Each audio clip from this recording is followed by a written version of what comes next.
გამარჯობა მეგობრებო.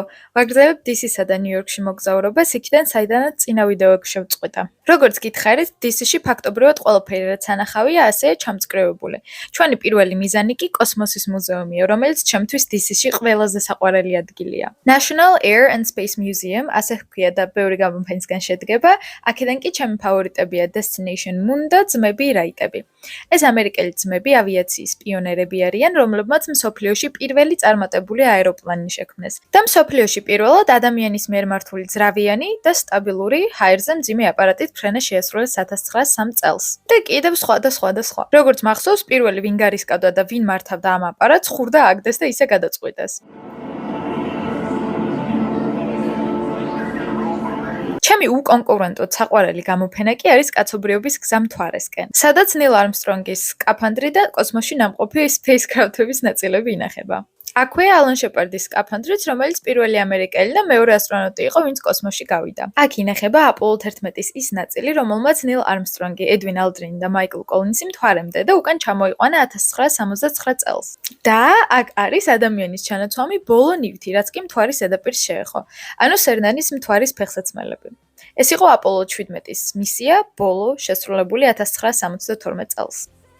ყველას გირჩევთ ამ ვიდეოს შემდეგ რამდენიმე ნაწყვეტს მაინც უყუროთ ასტრონავტების ინტერვიუდან. ცოტა შევიდეთ და განახებთ ყველაფერს, პერსპექტივას შეგიცვლით და მიუხედავად იმისა, რომ ეს პერსპექტივა ყოველწამს თან არ დაგვყვება ხოლმე ყოველდღიურობაში, მაინც ასე მომნოა ზოგჯერ ჩვენი პატარა დიდი პრობლემების იქით სამყაროზე ფიქრიც. შემდეგ წავედით National Museum of Natural History-ში, რისი ყველაზე ცნობილი ვარიანტიც ნიუ-იორკის მუზეუმია ფილმიდან ღამე მუზეუმში. ალბათ თითოეულ დიდ ქალაქში არსებობს მუზეუმი, რომელიც ინახავს ნამარხებს, ცხოველების ცულებს, ატარებს კვლევებს და ადამიანებს აცნობს სამყაროს მათ გარშემო. რა თქმა უნდა, ცხოველების ცულების თვალიერება ყველაზე საინტერესო ნაწილია, მით უმეტეს დინოზავრების რეალურ ზომებში აღქმა. ძალიან საინტერესო იყო, რომ მეცნიერებს პირდაპირ ვუყურებდით, როგორ ასუფთავებდნენ ნამარხებს მუზეუმშივე. თევზებისთვის შექმნილი ეს ბუნებრივი სამყარო კი ძალიან შთამბეჭდავი იყო და რა თქმა უნდა ყველა ნემოს ვეძებდით. ამ კლონმა თევზიკომ საერთოდ არ იცის როგორი პოპულარულია ადამიანების სამყაროში. ვაიმე და ეს თევზი ალბათ ყველას გინახავთ ენციკლოპედიებში ან მულტფილმში. მე რატომ მეგონა უშველებელი. თურმე ნახეთ რაც იცქნა და ამისი მეშინოდა ამდენი ხანი. ამ მუზეუმის შემდეგ კი გავემართა ჯეფერსონის მემორიალისკენ. იგი რა თქმა უნდა ეძღვნება თომას ჯეფერსონს, რომელმაც შეადგინა ამერიკის შეერთებული შტატების დამოუკიდებლობის დეკლარაცია, რომელიც 1776 წლის 4 ივლისს კონგრესმა დაამტკიცა. მემორიალს ვფიქრობ საინტერესო წლებში მოუწია მშენებლობა. დაიწყო 1939 წელს და დასრულდა 1953 წელს. ალბათ ბევრმა იცით, რომ ვაშინგტონ DC შტატი არ არის. იგი დისტრიქტია. მისი პირველი სახელი ჯორჯ ვაშინგტონის გამო შეირჩა. DC კი ნიშნავს District of Columbia. თვითონ კოლუმბია კი თითქოს ამერიკის პერსონიფიკაციის ლეიდიან მის კოლუმბიისგან მოდის. ეს კი ალბათ ქრისტეფორე კოლუმბიდან მოდის. DC-ში მაღალი შენობები არ არსებობს, რადგან კანონით სახლები არ უნდა იყოს კაპიტოლზე უფრო მაღალი. შეიძლება გაგიკვირდეთ წინა ვიდეოში რომ ვახსენეთ, DC ცნობილია მეთქი საკურებით. რანაირად, რატომ? ხო და მიზეზი ის არის, რომ იაპონიამ საკურის 3000 ხია ჩუქა DC-ს 1912 წელს. მათი ყვავილობა კი ფესტივალად იქცა გაზაფხულზე. ისე DC-ში არ არსებობს J ქუჩა. ამერიკაში ხომ ქუჩები დანომრილია ასოებითა და ნომრებით. J კი აქ გამოტოვებულია, რადგან წინა საუკუნეების ხელწერაში I და J ზედმეტად ჰგავდნენ ერთმანეთს. ახლა კი მოგიყვებით DC-ს ზოოპარკზე, რომელიც არაფრით არ უნდა გამოტოვოთ თუ აქ სამოგზაუროდ ჩამოხვალთ. პანდები ხავთ, პანდები. თქვენ გონიათ, მე რა პანდები ყავთო, მაგრამ სოფლიოში მხოლოდ 20 ზოოპარკს ყავს პანდები ჩინეთის გარეთ. ისიც შეიძლება აღარ, იმიტომ რომ ზოგიერთის კონტრაქტი 2024 წლამდე იყო. ამერიკაში კი მხოლოდ DC-ს ზოოპარკში შეგიძლიათ ეს ფუმფულო ცხოველები მოინახულოთ. თუ ზოოპარკებზე ნეგატიური კომენტარის დატოვებას აპირებთ, იცოდეთ, რომ ყველა ზოოპარკი ერთნაირი არ არის. უმეტესობა და სწორედ ამიტომაც უნდა არსებობდეს ეს ადგილი. ემსახურება მიზანს, რომ ცხოველები შეისწავლონ, მათ დაეხმარნონ, გადაშენების პირას მყოფნი გაამრავლონ და უკან ბუნებაში დააბრუნონ. DC-ში მცხოვრები პანდები, ბოუ ლი და ჩინგ ბოუ 2021 წელს დაბადებული სიყვარულები არიან. ეს ზოოპარკი კი 1972 წლიდან ჩინეთთან პარტნიორობით საშუალებით ცდილობს დაეხმაროს ამ უნიკალურ დათუნიებს დედამიწაზე უსაფრთხოდ არსებობაში. 2016 წელს პანდები გადაშენების პირას მყოფიდან დაუცველი სტატუსზე ჩამოვიდნენ. როგორც ხედავთ, პანდებს გარე და შიდა სივრცეები აქვთ. თვითონ წყვეტენ, როგორ სივრცეში ურჩევნიათ ყოფნა და რა თქმა უნდა, მთელ დღეს კომფორტულად ჯდომასა და ბამბუკის ჭამაში ატარებენ. ეს პანდები ამ ზოოპარკის ერთ-ერთი მთავარი საგანძურია, თუმცა სხვა გამოფენებიც არ ჩამოუვარდება უნიკალურობით. მაგალითად, დაიჯერებთ, რომ გითხრათ, რომ აქ ორანგუტანგები გალიებს გარეთ გამოდიან? სამწუხაროდ ისინი კრიტიკულად გადაშენების პირას მყოფად ითვლებიან, რადგან თავიანთი ბუნებრივი საცხოვრებელი იკარგება. ისინი ხეზე ბინადარი ძუძუმწოვრებიდან ყველაზე დიდები არიან და ხეებზე მშვენივრად ცხოვრობენ თავიანთი ფეხებზე ბევრად გრძელი მკლავებით. ამ ზოოპარკში მათთვის სპეციალური ხაზია მოწყობილი. შეუძლიათ გადაადგილდნენ გალიიდან გალიაში, გარეთ. სანამ იქ ვიყავი, 3 მათგანი აძვრა კოშკზე, თუმცა ტროსზე არც ერთი არ გადასულა. შიგნით მყოფ ორანგუტანგებსაც ვუყურებდი და მეგობრებო, ამ დროს ცოტა არ იყოს რწმუნდები, რომ ისინი ჟენიწინაპრები არიან. იმდენად ჭკვიანი, აი ადამიანური, ზუსტად რომ იცის რა უნდა, ისეთი გამოხედვით ატყობინებდა მომვლელებს, რომ სხვა გალიაში უნდოდა გასვლა, რომ კარი გაეღოთ. ასევე ბატიბუც ადამიანზე უკეთესად ჭამდა. ჩვენ სულ გვიცვივდება, ის კი გამოზომილად ისე ჭამდა, ერთიც არ აუწდენია პირისთვის. კომუნიკაციისთვის სახის გამომეტყველებას და სხეულის ენას იყენებენ ძირითადად. აქ ყავდათ გორილებიც, თავი ტარზანში მეგონა, რადგან ორანგუტანგები და გორილები სწორედ იქ ფიგურირებენ და მულტფილმში ხმითად საუბრობენ. გორილების მთლიანი ოჯახი იყო. პატარა ძმით, რომელიც უფროს ძმას თავს აბეზრებდა და სანამ არ გააღიზიანა და თამაში არ დააწყებინა, არ მოისვენა. დედით, რომელიც ზემოთ იყო მოქცეული და ყველაფერს და ყველას აკონტროლებდა. მამით, რომელიც ცოტა არ იყოს უსაქმურად დაბოდიალობდა და მოკლედ ძალიან ფუნქციური ოჯახი იყო. თან მომლელს უსმენდი, რომელიც გორილების სიჭკვიანეზე საუბრობდა და ძალიან გამაღიზიანა ერთი მოზარდის ქცევამ და სიტყვა პასუხმა. ყოველი მისი წინადადება, რითაც მომლელს საუბარს აწყვეტინებდა, იწყებოდა და მთავრდებოდა იმით, რომ გორილები ჩვენზე ბევრად დებილები არიან. მომლელი უხსნიდა, რომ რაც მათ სჭირდებოდათ, ან რაც კი ადამიანმა ასწავლა, ყველაფერი აითვისეს. საბოლოოდ კი ერთ ნათქვამზე ისე ენამოსწრებულად უპასუხა მომლელმა, უთქმელად გამოდიოდა, რომ თუ ეს ბიჭი თვლიდა, რომ გორილები დებილები იყვნენ, მაშინ თვითონ კიდევ უფრო დებილი იყო. სამწუხაროა, რომ ფრაზა არ მახსოვს, მაგრამ ძალიან კი მესიამოვნა მომლელის პასუხი. უკვე ბევრ ზოოპარკში მინახავს და ძალიან მომწონს ფრინველების სახლები. ანუ სივრცე, სადაც მათთვის კომფორტული კლიმატია შექმნილი და შენ შედიხარ მათთან, სადაც თავისუფლად დაფრინავენ და ურთიერთობენ. ისე ძალიან მნიშვნელოვანია ადამიანებმა იცოდნენ მინიმუმ როგორ გამოხატავს ცხოველი გაღიზიანებას. აი მაგალითად ეს სპილო, რომელმაც ზურგი შეაქცია ადამიანებს და ფეხებს აბაკუნებს, გამოხატავს აგრესიას. ალბათ თავს საფრთხეში გრძნობს და მზად არის აგრესიაზე გადავიდეს. ესენი თუ გვეცოდინება, მივხვდებით, როდის აინტერესებს ცხოველებს შენთან ურთიერთობა და როდის უბრალოდ თავი გავანებოთ და შემდეგი ცხოველის დასათვალიერებლად გავიდეთ. აქ ყავდათ ზარმაცაც, არმადილოც და ოპოსუმებიც. მგონი, ისე კი ჰგავდნენ. მათ დანახვაძე შეუძლებელია ქართული უმეგრესი გახმოვანება არ გამახსენდეს. ოპოსუმი და ოპოსუმოჯკა. აშკარად რაღაც ამერია, ოპოსუმს კი არა ტიმონს გვანან მეფელომიდან. შემდეგ წავედით კაპიტოლის დასათვალიერებლად. ტურზე მოხვედრა ძალიან მარტივია. წინასწარ დაჯავშნეთ დრო, უფასოა და კაპიტოლს შიგნიდან დაგათვალიერებინებენ. ტურები ინგლისურ ენაზეა და რამდენიმე ენაზე ბროშურა მოჰყვება, მიახლოებით იგივე ინფორმაციის გადმოცემით. ძალიან საინტერესო ტური იყო, ყველაფერს გიყვებიან სწრაფად და არა მოსაწყენად. უამრავი ქანდაკებაა შიგნით, რომელიც ფაქტობრივად არ იციან საწაიღონ და ასე შენობის გასალამაზებლად რამდენიმე ოთახში უდგათ. თუმცა ტურის ოპერატორმა თქვა, რომ სარდაფი სავსეა სხვადასხვა ქვეყნის თუ ადამიანის მიერ ნაჩუქარი ქანდაკებებით. ყველაზე სახალისო ფაქტი, რაც დამომახსოვრდა, არის ის, რომ კაპიტოლის როტუნდის ჭერი მოხატულია იტალიელი ხელოვანის კონსტანტინო ბრუმიდის მიერ 1865 წელს. ამერიკაში ჩამოსვლამდე მას ვატიკანშიც უმუშავია და მისი ნიჭი იყო კედლების ისე მოხატვა, რომ ბარელიეფი გეგონებოდა. თურმე კაპიტოლში სწორედ ბარელიეფის შესრულება უნდოდათ ამ ადგილზე, მაგრამ შენობის მასალა არ აძლევდათ ამის საშუალებას. ასე რომ კონსტანტინომ თქვა, მე მომახატინეთ და იგივე ეფექტი ექნებაო. და მართლაც საოცარი ეფექტი აქვს ნამუშევარს. თუმცა ახლა რა არის სასაცილო ნაწილი ამ ყველაფერში. კონსტანტინო ამ ილუზიური ბარელიეფის დასრულებამდე გარდაიცვალა. ხოლო ამერიკაში ერთი ადამიანიც კი ვერ იპოვეს, რომელიც მის ამ საოცარ ნამუშევარს გააგრძელებდა. და 50 წელი დაუსრულებელი იყო, შემდეგ კი ისევ იტალიელ ხელოვანს მიადგა. თუმცა განსხვავება მის და კონსტანტინოს ნამუშევარს შორის ძალიან დიდია.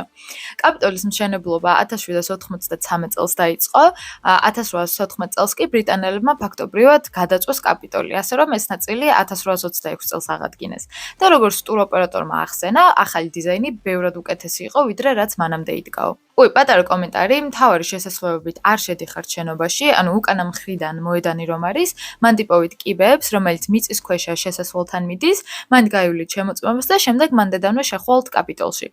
თუ არ იცით საწახვი და ცოტა არ იყოს დამაბნეველია. ასე დავასრულეთ დისის მონახულება, წვიმა იწყებოდა უკვე, ასე რომ ცოტა ხანს კიდევ ვუყურებთ კაპიტოლს მონუმენტსა და მათ შორის გაშლილ სივრცეს და შემდეგ სახლში წავედით. და კიდევ კარგი, იმიტომ რომ მალევე ტელევიზორშიც შტორმზე გაფრთხილებები დაიწყო, გარეთ კი საოცარი წვიმა იყო. ჩვენ კი კომფორტულად ვისხედით ჩვენი სასტუმროს ნომერში და შემდეგ დღეს ნიუ-იორკში წასასვლელად ვემზადებოდით. აი ხვალინდელი დღიდან კი საოცარი ისტორიები იწყება. ახლა კი ისეთ რაღაცას მოგიყვებით, რომ ალბათ ვერ დაიჯერებთ, იმიტომ რომ ვერც მე ვერ მჯეროდა. როდესაც ვაშინგტონიდან მივდიოდით ნიუ-იორკში, ავტობუსით მივდიოდით და ეს ავტობუსი 1 საათშივე გაფუჭდა, ანუ 1 საათი გავიარეთ და აღარ მიდიოდა, გაჩერდა. მე მეძინა მაგ დროს ავტობუსში და როდესაც გავიღვიძე, მამაჩემს ვკითხე, რომ რამდენი ხანია გაჩერებული ვართ მეთქი და სადღაც 9 საათი არის ეს მძღოლი ჩასული რაღაც საკეთებსო. მეთქი 9 საათი რატო გავჩერდით? გავიხედე იქით აქეთ, თან ვეკითხებთ, მეთქი ვინმე რაღაცა იკითხა, ვინმე რაღაცა თქვა და არაფერიო გამიკვირდა ისევ. ამიტომ იქით აქეთ ვიყურებოდი მეთქი დრაივერი სად არის. ამოვიდა მძღოლი და გამოაცხადა, რომ მანქანა არის გაფუჭებული, ანუ ეს ავტობუსი და ვერსადაც ვერ წავალთ. მეთქი რამდენ ხანში წავალთ უკაცრავად. თან ეგ არის ზუსტად პასაჟირო თამაშობდა და უნდა ჩაგვესწრო რომ გვეყურებინა, რა თქმა უნდა, წესიერად და არა რაღაც ავტობუსში. ამ კაცმა თქვა, ჯერ ხო საერთოდ ის გამიკვირდა, რომ ავტობუსი აი რამდენჯერ მიმგზავრია ამერიკაში ავტობუსით, ვერც დაფთული მართლა. და თან ამ Flixbus-ით და Hour-Bus-ით არასდროს არაფერი არ გაფუჭებულა. თურმე რაღაცა ძალა, ანუ power დაკარგა მანქანამ და გარკვეული miles per hour-ზე მეტად ვერ დადიოდა და ძალიან საშიშია, მოკლედ გააჩერა მანქანა. რა თქმა უნდა თქვა, რომ 9 საათში მოვიდოდა მეორე ავტობუსი, სადაც გადავიდოდით ყველანი, თუმცა თავიდანვე ვიცოდი, რომ ტყუილი იყო, იმიტომ რომ რა თქმა უნდა ტყუილი იყო. მაგრამ ყველამ დაუჯერა, აი ზედმეტ კითხვა არავის არ დაუსვია, მანქანაში ვიყავით, გაატენილი იყო ავტობუსი. არავის არაფერი არ უკითხავს, ყველამ გააგრძელა თავის ცხოვრება და ლოდინი. ჩვენ რა ველოდებოდით, ნუ გავიდეს 9 საათი და მეთქი 9 საათი გავიდა, სად არის მეორე ავტობუსი. და არ ვიცი, აი ველოდებით 10 წუთში 9 საათში, ნუ როგორც იციან ხოლმე. ჯერ მამაჩემს ხო უზომოდ გაუკვირდა, რომ აქ რანაირად ხდება ესეთი რაღაცაო, მე მგონა აქ არ ხდებოდა, იმიტომ რომ საქართველოში როდესაც ავტობუსი ან მარშრუტკა ფუჭდება, ხო ისეთ ამბავს ვწევთ, რომ არ ვიცი, მთელი ქვეყანა იქცევა და მთელმა ქვეყანამ იცის, რომ იმ ადგილზე სადღაც ხაშურში ან სურამში მანქანა გაფუჭდა და რაღაცა უნდა მოხდეს. რაც ძალიან კარგია, იმიტომ რომ accountable უნდა იყოს ყველა თავის საქმეზე და პასუხისმგებლობა უნდა აიღონ თავიანთ თავზე. მაგრამ ასე თუ ისე მანქანა არის გაფუჭებული, ჩვენ კიდე გვინდა რომ ჩავიდეთ რა თქმა უნდა ნიუ-იორკ სიტიში, იმიტომ რომ დაგეგმილი მაქვს მთელი დღე. თან რა თქმა უნდა ამოვიდა road safety-ს ტიპი, რომელმაც გამოაცხადა, რომ არავინ გარეთ არ გახვიდეთ, თქო როგორც ხელა იცით მანქანაში. ეს AC-ც ხო არ მუშაობს, ან კონდიციონება ვითომ ჩართულია, მაგრამ არანაირად რა უნდა გავუკეთოს იმ ხელ ავტობუსია, ფანჯრები არ იღება. და მოკლედ რაღაცა დრო რო გავიდა, რაც გარკვეული დრო რო გავიდა. არავინ არაფერს არ კითხულობს ისევ და ისევ. მამაჩემი იყო პირველი ადამიანი, რომელიც ჩავიდა ავტობუსიდან, ანუ რა თქვი, არ ვიზუნთქა და მამაჩემს ჩაყვა მერე ერთი 20 კაცი მაინც და შენ გაიხარეო ეძახდნენ თან რა კაია რომ ჩახვედიო. ეს ცალკე, რა თქმა უნდა, კაია ჩავედით, ჰაერ ჩავყლაპეთ, მაგარია, მაგრამ ავტობუსი სად არის? მეც ცოტა ხანი ვიცდიდი ჩვეულებრივად არანაირი ამბავი არ ამიტახოს, მით უმეტეს დრაივერი ამ სიტუაციაში მგზავრებთან ერთად არის, რა უნდა გაკეთოს, თვითონ ძალიანაც ურჩევნია რომ წავიდეს, მაგრამ ვერ წავა, ხო? და ელოდება ის ავტობუსი, მაგრამ როდესაც ვერ მივიღე წესიერი პასუხი, რამდენ ხანში დავიძრებოდით და იყო ისევ ტყუილები, დავრეკე თვითონ ამ Flixbus-ში და მეთქი იცით, რომ ჩვენ გაჩერებულები ვართ სადღაც გზის ნაპირზე და ასე და ასე.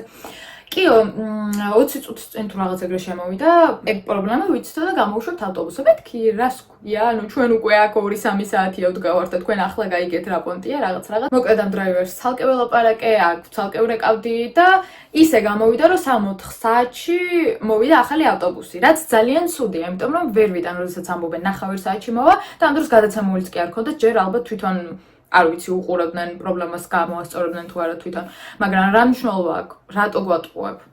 ეგ არ არის ამ ისტორიის მთავარი არსი. იმის თქმა მინდოდა, რომ ამ ავტობუსში აღმოვაჩინე ერთი ადამიანი, კორნელის მაისური ჯემპრი მეცვა და მოვიდა ეს გოგონა და მე კორნელში სწავლობ, მე კორნელი დავამთავრე და ასე შემდეგ და მე გაიგო რომ საიდან ხარ, მეთქი საქართველოდან ვარ და საქართველოში ნამყოფი ვარ, მეთქი ხო იცი ქვეყანა საქართველო, ანუ Georgia the country და არა states მეთქი და კიკიო ნამყოფი ვარ ქორწილში, ანუ ხო გავგიჟდი მეთქი ამ ავტობუსში სადღაც შუაგულ ამერიკაში როგორ ვიპოვე ადამიანი რომელიც საქართველოშია ნამყოფი ასე გამიხარდა, მაგრამ რა ვიცოდი რომ ცოტა ხანში როცა ჩვენი ბარგი გადავიტანეთ ახალ ავტობუსში მესმის ქართულად გამარჯობა და მეთქი რა ხდება და შემოვიხედა და ქართველი ადამიანები დედა და შვილი რომლებიც ასევე ჩვენთან ერთად ამ გაფუჭებულ ავტობუსში DC-დან მიდიოდნენ ნიუ-იორკ სიტიში და ძალიან გამეკვირდა იმიტომ რომ ეკითხებიან რა არის თქვენი population ან რამდენი ხართ სულ ქართველებზე ვამნები რომ აი 3.5 მილიონი 4 მილიონამდე რაღაცა ეგრე დარწმუნებული ვარ რომ ჩვენ ვართ ალბათ 20 მილიონი ან რა ვიცი ყველა ჩვენ ვართ იმიტომ რომ ყველა ქვეყანაში სადაც მივდივარ და ყველა უცნაურ სიტუაციაში რაშიც არ უნდა ვიყო ეს ტელეფონი ნელა მაღლადიო და რატო არ მითხარი ნელა მარტო ეს გამოჩნდებოდა სადაც არ მივდივარ მოკლედ ყველგან ხდება ქართველი ყველგან არ არსებობს სიტუაცია სადაც ქართველი არ შემოხვედრია იცით როგორ მიხარია მაგრამ თან ცოტა უცნაური არ არის რომ 4 მილიონამდე ვართ და ხო ანუ 4 მილიონამდე ალბათ ზუსტადაც მარტო საქართველოს მოსახლეობის გათვლა უშუალოდ საზღვრებს შორის და არა გარეთ მაგრამ რის თქმა უნდა ძალიან მაგარია ძალიან მაგარია როდესაც ასეთ უცხო გარემოში გესმის ქართული ხმა და ქართული გამარჯობა და ვინც იტყვის რომ ამერიკაში ბევრი ქართველები არიან და ასე შემდეგ მესმის მაგრამ არ გულისხმობ ნიუ-იორკს და არ გულისხმობ ბრუკლინს ეს მოხდა DC-ის ერთ-ერთ რენდომ ავტობუსზე ნიუ-იორკ სიტისკენ და არც ეს ქალბატონი არ ცხოვრობდა ნიუ-იორკ სიტიში არც მე და ესე რენდომად რო შევხვდით ერთმანეთს ძალიან სასიამოვნო იყო თუმცა ეს ავტობუსის ბოლო გაფუჭება არ ყოფილა ამერიკაში რაც ამ ტრიპზე ვართ მე და მამა ჩემი ძალიან უცნაურია ძალიან მაგრამ ამას მე ნიუ-იორკის ამბებზე მოგიყვებით ახლა კი უნდა მოგიყვეთ ნიუ-იორკში ძალიან დიდ სქემზე. რა თქმა უნდა, ნიუ-იორკ სიტიში როდესაც ტურისტი ჩადის, ყველა ცდილობს რომ ფული გამოსწავლოს რა კი არ წაართოს, ნუ ეგეც ხდება. მაგრამ რამენაირად მოატყუოს მეტი ფული გამოართვას ან რაღაცა გადაახტევინოს. რადგან უკვე 3 წელი აქ ვცხოვრობ, ტურისტულ რაღაცებს აღარ ვაკეთებ გან, იმიტომ რომ ძალიან მაგარი არ არის, იმიტომ რომ უკვე გაკეთებული მაქვს და ამიტომ როდესაც ჩემ ჩამოვიყო, რა თქმა უნდა, ყველაფერი თავიდან უნდა გამეკეთებინა და ძალიან კარგი იყო, იმიტომ რომ არ არის არანაირად მოსაბეზრებელი New York City skyline-ის ყურება და ასე შემდეგ და ასე შემდეგ. უბრალოდ რადგან უკვე აქ ვცხოვრობ და რაღაცები ვიცოდი რომ და თქვენც რო იცოდეთ, თუ გინდა თავისუფლების ქანდაკების ნახვა, შეგიძლიათ ფული არ გადაიხადოთ. არის ესეთი ტრანსპორტი, რომელიც მიდის მანჰეტენის lower bound-დან Staten Island-მდე. უფასოდ უბრალოდ ტრანსპორტია ხალხისთვის, რომლებსაც სამსახური აქვს აქეთ ან იქით. და ჩაულის გვერდზე ამ თავისუფლების ქანდაკებას საიდან სურათს გადაიღებთ, შეხედავთ, მშვენიერი, უფასოა. მაგრამ ასევე არის რა თქმა უნდა გემები, რომლებიც მიდის უშუალოდ თავისუფლების ქანდაკებამდე, რაც ღირს თანხა. ისე და ისე არანაირი პრობლემა გადაიხდი ამ თანხას ერთხელ როდესაც ნიუ-იორკ სიტიში ჩამოდიხარ. უბრალოდ ყოველთვის ისეა რომ გარეთ ანუ ამ პარკში საიდანაც გადის გემი მიახლობით მანდ. დგანან ხოლმე და ვინც იცით ბათერი პარკთან, დგანან ხოლმე ხალხი რომლებსაც აცვიათ რაღაცა ჟილეტი, მართლა ჩვეულებრივი კომპანია, რომელიც ყიდის ბილეთებს საფლების ქანდაკების გემისთვის. მაგრამ პრობლემა ის არის რომ არიან ძალიან დიდი მატყუარები. როგორ დაიწყო ეს ყველაფერი? ჯერ გეუბნებიან რაღაცებს 1000 რაღაცას გეუბნებიან, ტვინს გილაყებენ.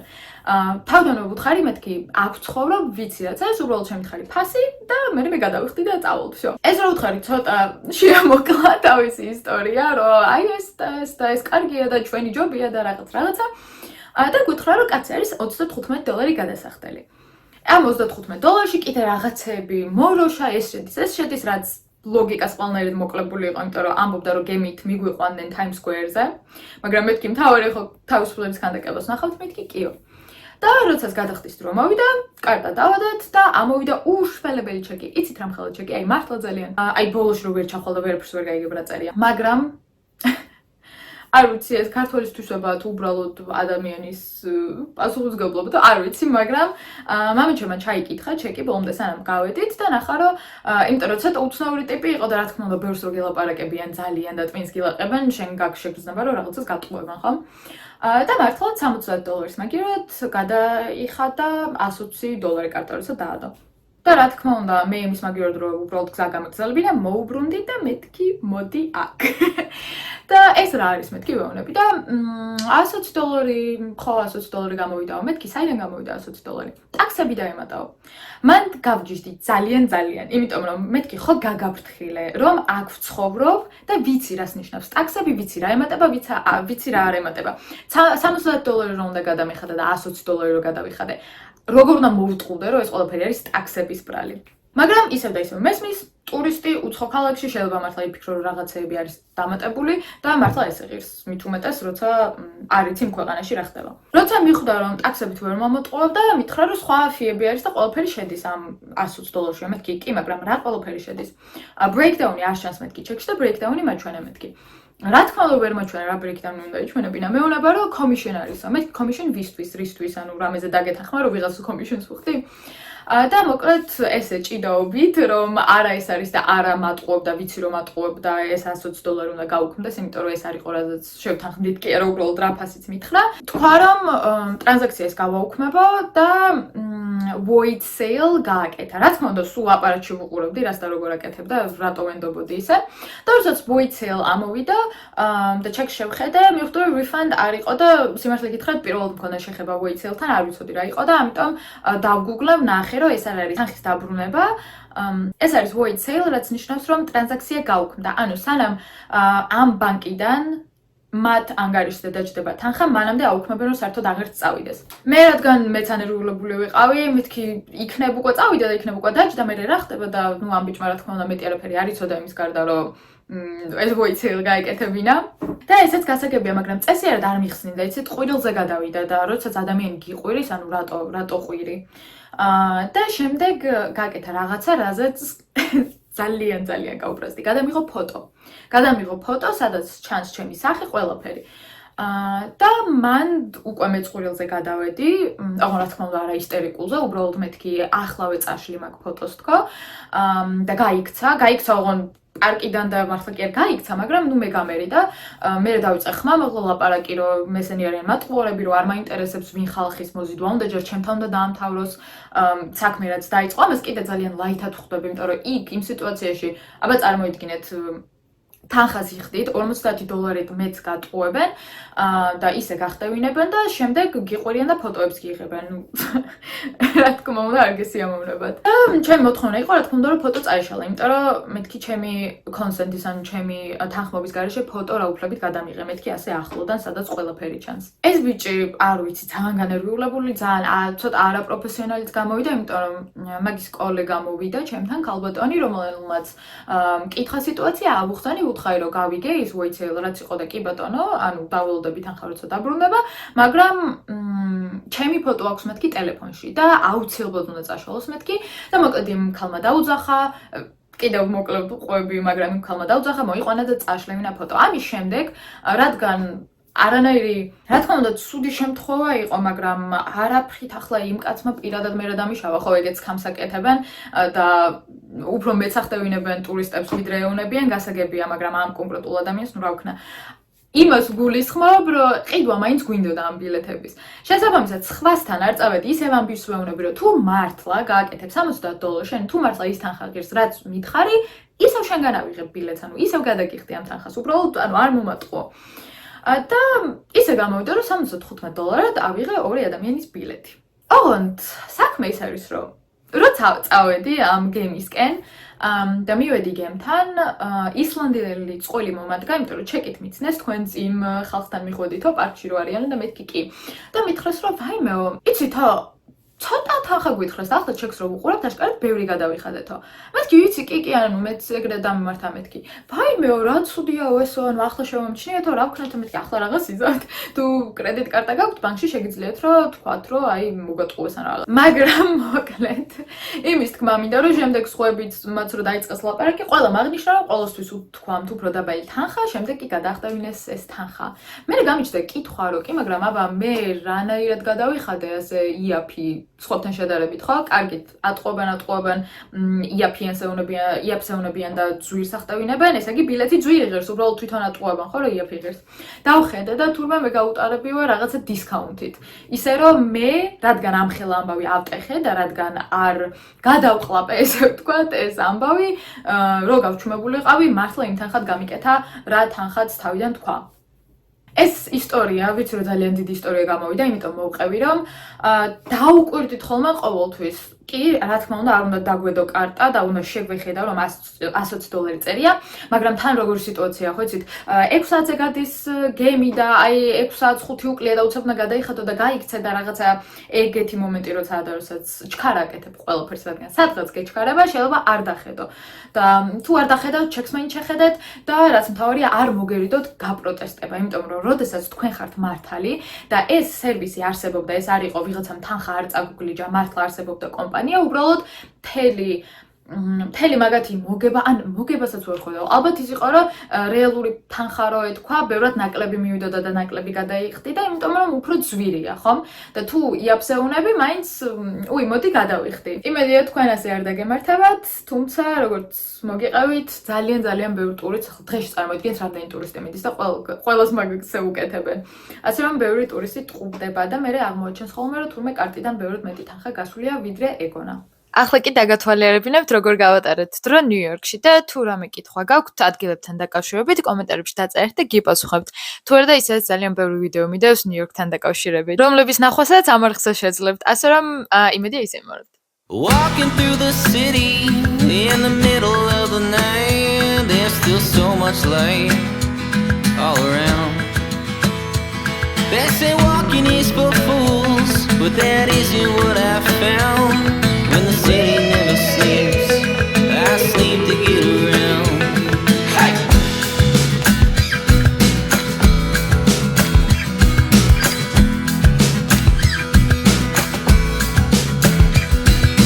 All of my friends are talking about moving out. They need a little room to breathe, find some land of their own where they can just stay for 50 years to love every day. That garden, you know you gotta grow it, in the grass you gotta mow it. And I feel you already know it. This ain't gonna fix anything.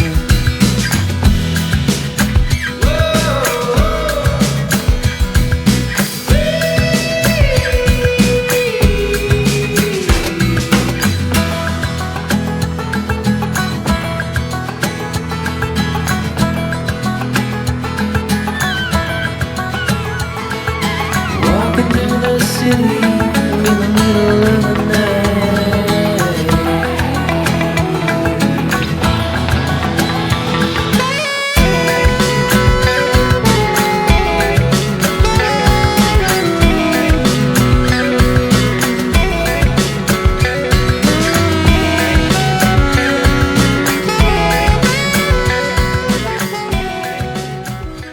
ესეც ასე მგონია რომ მამაჩემთან ერთად ძალიან კარგი მოგზაურობა მოვასწერით ამერიკაში.